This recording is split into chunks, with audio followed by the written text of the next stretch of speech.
We will continue this video which is related to the myopia.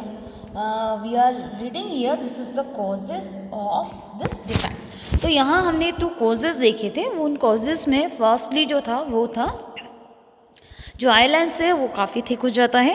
And the second cause is what, the ciliary muscles do not relax sufficiently to make the eye lens thin when viewing distant object.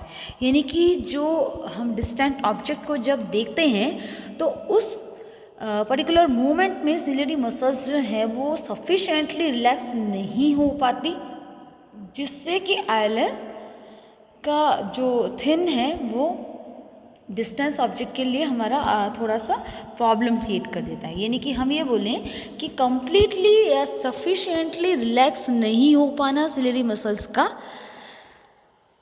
ये problem create करता है distance object को देखने में, right. तो यहाँ particular 2 regions है जिसकी वजह से मायोपिया जनरली होता है.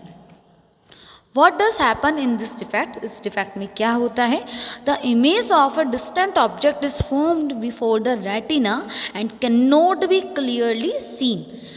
इस वाले मायोपिया जो डिफेक्ट है इसके अंदर जो डिस्टेंस ऑब्जेक्ट है वो ऑब्जेक्ट का जो इमेज फॉर्म होता है वो रेटिना से पहले ही हो जाता है and can not be clearly seen, और जिसकी वजह से हमें क्लियरली दिखाई नहीं देता.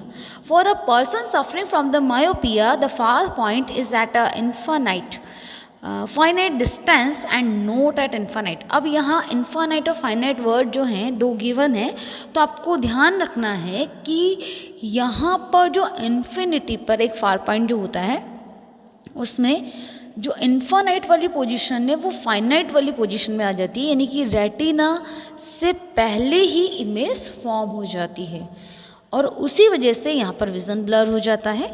तो this is because of why, this is because of myopia, right. How to correct this effect? Spectacles with concave lenses of the required power are used. अब यहाँ पर according to the person spectacles का use किया जाता है जिससे कि concave lens को यूज़ किया जाता है और कॉन्केव लेंस को यूज़ करके इस डिफेक्ट को दूर किया जा सकता है. The concave lens diverges the parallel rays coming from a distant object in such a way that they appear to come from the far point of the objective eye. अब यहाँ पर जो है कंडीशंस हम देख रहे हैं, उन कंडीशंस में फर्स्टली तो क्या है कि हम यहाँ पर एक पर्टिकुलर जो पावर है उसका एक लेंस यूज़ कर रहे हैं, वो कि कॉन्केव लेंस है.